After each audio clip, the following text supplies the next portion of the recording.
You know, it's interesting to me. I was just looking at some recent data that's showing that the number of transactions that are falling apart during escrow Mm.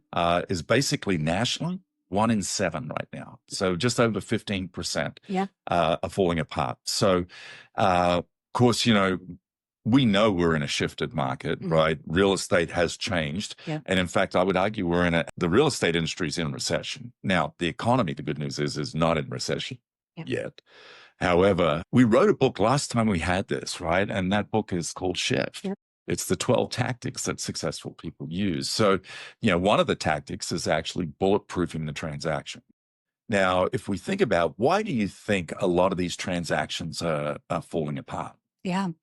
Just buyer's cold feet.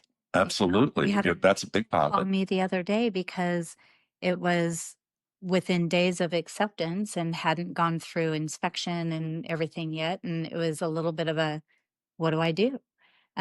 So there's cold feet, they get accepted, but then now they start figuring out their homeowner's insurance or their mortgage payment because maybe they didn't get their full cost sheet before writing the offer. Right.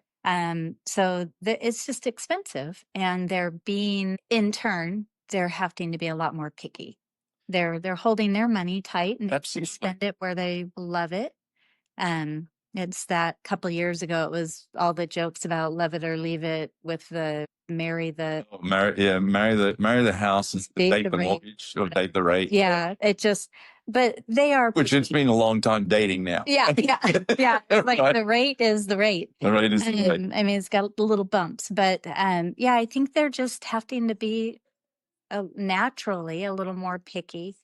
So it takes a lot more with the agents in their conversations with both sides to prepare them for what may happen, what you may feel. This is a big purchase. Here's what could happen. Talk about it before it happens. Absolutely. Like, know what to say, bring it up so that when they start having those feelings, you can say, well, remember when we talked about this, that you might feel this way. You just have as many of those conversations up front to prepare both sides of what can happen. Well, we call them conversational frameworks, right? What we know is that there are things that you can say that actually can help people along the decision-making process. And I think about that, right, is how much are we as an industry actually practicing our skills, right, before we go out and use them with our clients. It reminds me of a saying that I've always sort of really liked, and the saying is simply this: amateurs practice to get it right, professionals practice to never get it wrong. And the question we have to ask is, how are we playing? Are we playing as professionals or are we playing as amateurs? So are we practicing? And oh, by the way, does the environment we operate in support that, right? Yeah. And I think some people, agent wise, they might be on an island. So are they reading? Are they role playing a little bit with their family? Like, hey, I'm going on an appointment. Can I role play with you? Can you give me some objections?